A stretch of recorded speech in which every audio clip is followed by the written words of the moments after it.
Tai, mėly kolegos, forumo šiuolaikinio mokytojų ugdymo perspektyvos organizatoriai, dalyviai, svečiai brangus, kolegos iš Švietimo ir mokslo ministerijos, iš mokyklų visada būna mūsų renginiuose, mes kartu jas organizuojame, kartu diskutuojame, bet šiandien mūsų matyti vieną iš labai svarbių socialinių partnerių, Pramonininkų konfederacijos prezidentą, intelektualų labai žmogų Robertą Dargį, mūsų yra tikrai didelė garbė. Žinom, kad aukštajam mokslui, švietimo kokybei, mokytojų rengimui, tiek pati organizacija, tiek ir pats prezidentas skiria tikrai didelį dėmesį. Ir čia buvo nekartą išsakyta, kad galbūt kai kur mes vėluojame tą dialogą plėtodami, vystydami, reiškia, tai geriau vėliau negu niekad, kaip sakoma, ar ne? Ir tas pranešimas, kuris šiandien autentiškai nuskambėjo, tai yra būtent to socialinio dialogo, kurį mes plėtojame su savo partneriais, viena iš apraiškų. Tokia yra viena iš mūsų forumų organizuojimo paskirčių. Juk būtent dialogė, ar netgi sakyčiau polilogė, gimsta kas? Gimsta tai, kas mums reikalinga yra. Gimsta neskuboti, ne vienpusiai sprendimai, o gimsta pamatuoti ir, sakyčiau, kompleksiniai, holistiniai požiūriai į tą pačią švietimo sistemą. Nėra nieko pavojingiau kaip paprasti sprendimai, su kuriais mes susidurime. Ir pastaruoju metu universitetas susiduria su kai kuriais, pavyzdžiui, tikslinio finansavimo dalykas. Idėja atrodytų labai gera, nuostabi, bet taip kaip tas mechanizmas padarytas, tai mes jį vardėme vienu žodžiu pasiutpolkė. Įsukta pasiutpolkė, kur nežinome nei pradžia, nei pabaiga, o mūsų pasiūlymai, kuriuos mes teikime, juos nereaguojame paprasčiausiai. 17 pasiūlymų suformuluotų, išdiskutuotų, kaip galima būtų iš tiesų tą tikslinį finansavimą sutvarkyti. Neskubant, pamatuotant, kad gautųsi rezultatas, kad glaudžiai veiktų kas? Universitetai, mokyklos, savivaldybės ir kad vaikas nebūtų diskriminuojamas, nenukentėtų.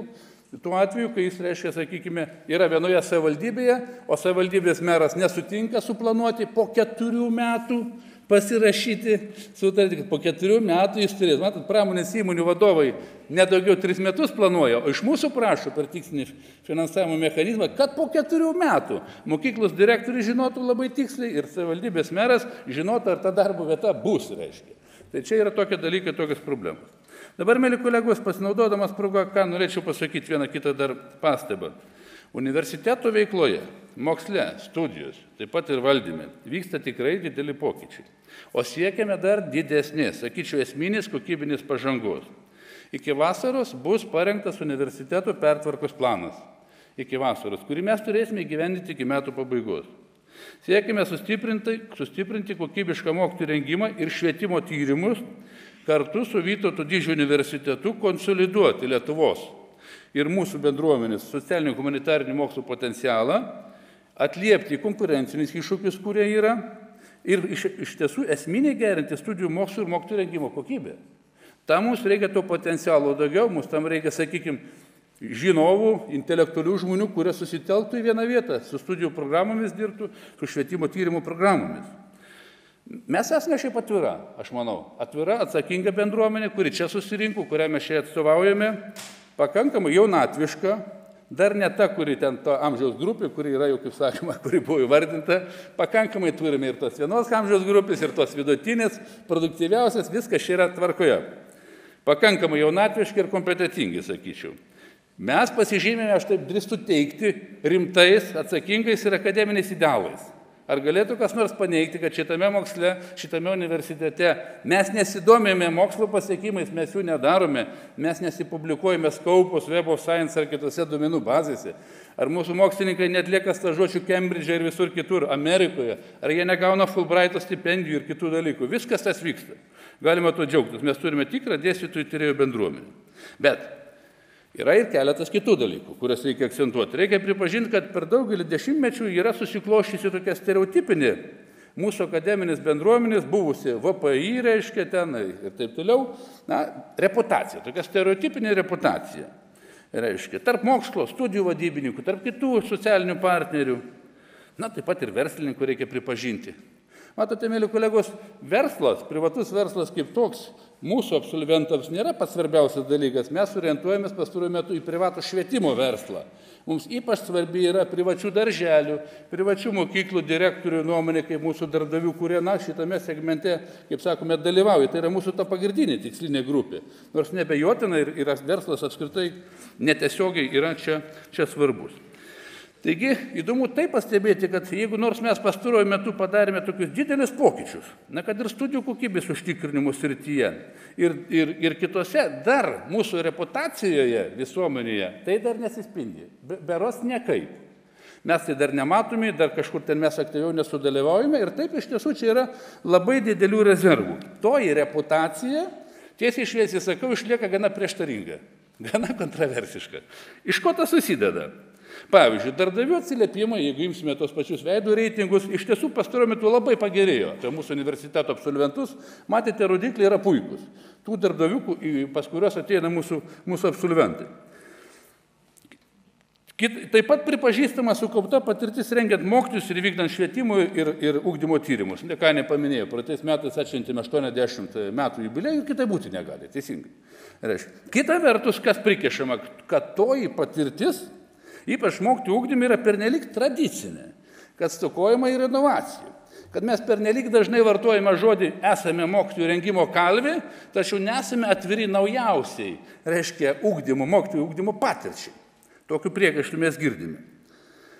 Dažnai puikiai vertinami yra atskiri mokslininkai, dėstytojai ar netgi jų grupės, tiek visuomenėje, tiek ten mokslo visuomenėje, tačiau neretai diskutuojama dėl pakankamos taip vadinamos kritinės masės buvimo universitete. Na, suprask, akademinės bendruomenės kritinės masės, na, maždaug tos, kuri yra svarbi visuomenė apskritai, ta vidutinė klasė. Ar jinai yra pakankama kaip tokia, kurie atsvertų ir tuos, kurie prastokai dirba, ir atsvertų tuos, kurie dirba labai puikiai.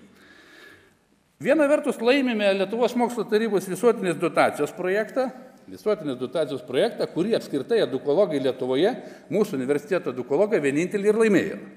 Nelaimėjo jokių kitų universitetų, nei Vilniaus, nei VDU, nei visų kitų.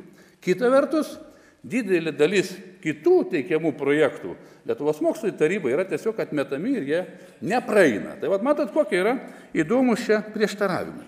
Toliau, tarptautiniai mokslo ekspertų vertinimai. Mūsų mokslinių vienetų vertinimai yra lituanistikos, švietimo ir gamtos mokslų, 3 vienetus suformavę buvome, gavo vertinimus po 3 balus iš 5, reiškia. Reikia pažymėti, jog edukologijos tyrėjų grupės ir kitose universitetuose, taip pat visas Lietuvos edukologijos mokslas, apskritai socialiniai mokslai, niekas daugiau kaip 3 balai negavo iš 5. Ką tai reiškia? Tai reiškia, juk šitie mokslai yra stiprus nacionaliniu lygiu, šito niekas neginčia ir pripažįsta, bet stokoja tarptautinio pripažinimo. Tarptautinės integracijos, tarptautinių publikacijų, čia visą paketą galima tų, kaip sakoma, problemų paminėti. Beje, kai kurių socialinių mokslų vienetų, Vilniaus universiteto, ir kitų veiklos buvo įvertintos 1 arba 2 balais. 1 arba 2 balais. Taigi, mėly kolegos, noriu akcentuoti, mitas yra apie tai, nežinau, iš kur jis išėjęs, iš senų laikų, dar iš Stalino ar iš kitų laikų, kad štai edukologijos universitete yra labai žemo lygio edukologijos mokslas. Nu, nėra šitaip, jis turi savo pliusus ir minusus taip, kaip ir bet koks socialinis mokslas Lietuvoje, bet skaičiai rodo, duomenys rodo tokius dalykus.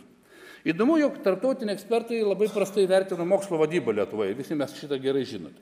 Aš kaip mokslo projektorius porą žodžių noriu pasakyti, kągi mes esame universitete padarę, kad čia tikrai nėra jokios stagnacijos, kaip gali pasirodyti. Reiškia, mes turime suformuotą strateginio plano dalį, tokio pakankamai neblogo, normalaus strateginio plano dalį, moksliniai tyrimai, įgyvendiname numatytas priemonės, vykdome pagrindinių pažangos vertimo rodiklių stebėseną. Taip, kaip ir turi būti, reiškia. Netrukus atnaujinsime iš esmės mokslo ir studijų inovacijų strategiją, pasitvirtiname mokslinės veiklos reglamentą, kuris suvaldytų, sutvarkytų visus mūsų mokslinius tyrimus.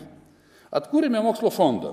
Tai rimtas dalykas, jis remia kokybiškų švietimo ir ugdymo, tarpdalykinius tyrimus, tyrėjų kvalifikacijos, kas mūsų yra labai svarbu. Tyrėjų kvalifikacijos, metodologinės kvalifikacijos gerinimą, tai yra mūsų Achilo kulnas kol kas šiuo metu. Tyrėjų kvalifikacijos kilimas skatina kokybiškiausią mokslo produkciją kūrinčius tyrėjus, konkursus vykdome, premijas skiriame, gerai žinote, reiškia. Planuojame netrukus paskelbti, atsižvelgiant į tai, kas dabar darosi mūsų moksle ir kur mūsų yra silpnos vietos, ne tik mūsų universitete, bet ir Lietuvoje, ir planuojame skelbti konkursus paramai bendroms publikacijoms su bendraautoriais iš užsienio. Prezidentas teisingai minėjo, keletą skaičių galiu ir kitus paminėti, žinot, Lietuva yra paskutinė vieta iš ES šalių, kur Lietuvos autoriai, mokslininkai skelbia su kitų šalių autoriais publikacijas. Paskutinėje vietoje. Čia tiesiogiai su mokytojais niekaip nesusiję, čia tiesiog bendra bėda mūsų kaip tos posovietinės visuomenės su savo pliusais ir su savo minusais. Toliau, kur mes atsiliekame kaip Lietuva ir universitetas lygiai taip pat, reiškia bendros publikacijos autoris iš verslo. Ja, kada ateina žmogus iš praktikos, ateina žmogus iš mokslo, padaro bendrą publikaciją, kuri turi jau turėti ne tik rimtą teorinį, bet ir praktinį krūvį, supraskim, tai yra ir socialinis kontaktas, irgi šitą planuojame remti, reiškia. Pirmiausia, švietimų verslų. Taip pat planuojame skirti paramą taikomiesiems tyrimams ir mokslinių tyrimų komercializavimui. Tokį kampusą suformuosime čia vienose rūmuose ir steigiamas bus įmonės įvairius. Teiksime paramą toms įvairioms įmonėms, kad jos susiformuotų. Jos, aišku, bus kuklesnės, negu kad technologijos mokslo srityje ar kur kitur, bet jos irgi socialinį verslumą gali plėtoti, gali daug ką daryti ir per švietimo, ir per kitus parametrus, reiškia. Suformavome prioritetinės ilgalaikės 3-5 metų mokslinių tyrimų programas. Jos yra pirmą kartą padarytos šito universiteto istorijoje nuo Anišų ir nuo kitų laikų. Reiškia, atkabinome jas nuo katedrų, faktiškai nuo fakultetų, kad susiburtų tyrėjai į tas prioritetinės, tai, ką mes išdiskutavome, aptarėme. Silpna vieta šitų programų, pasakysiu tiesiai šviesiai, per mažai kontaktų buvo su socialiniais partneriais, per mažai iš tiesų reikia pripažinti, dabar mūsų jas atnaujinant, teikiant jų analizę ataskaitą, reikės padaryti kokybinį šuolį, kad tos mokslo programos būtų peržiūrėtos, verifikuotos, dirbant kartu su mokyklų vadovais, su mokyklų ekspertais, su visais kitais, reiškia, socialiniais partneriais, kad nebūtų daiktas savyje.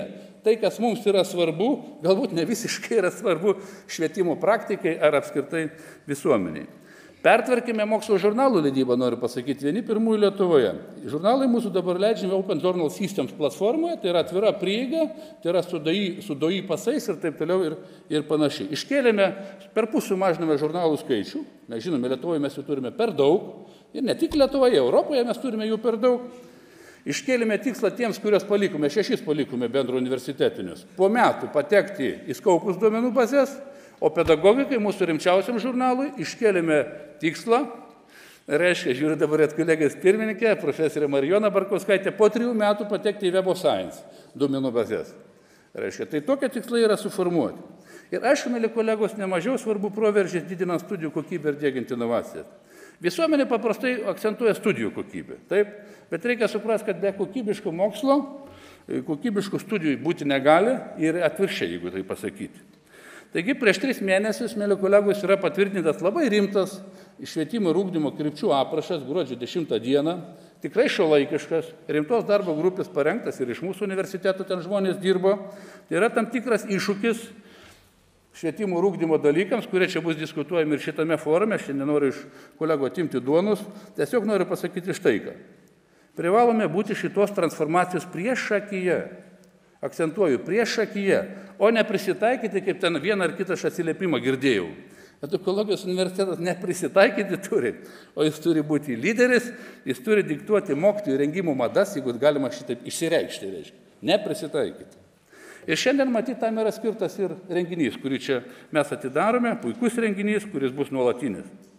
Kaip teisingai pažymėta forumo rengėjų, o čia aš tą progą noriu padėkoti Ugdymo mokslo fakultetui, dekanė Elvyrai Galkiniai, visai komandai, jame išvelgiant į švietimo politikų, verslo atstovų, mokyklų vadovų, mes turime šaunų mūsų universiteto tarybos narį, reiškia Šalomo Aleichemo mokyklos direktorių Mišą Jakobą, kuris aktyviai dalyvauja beje mūsų veikloje ir ne vieną puikų pranešimą yra čia pas mus padaręs ir šiandien taip pat dalyvauja.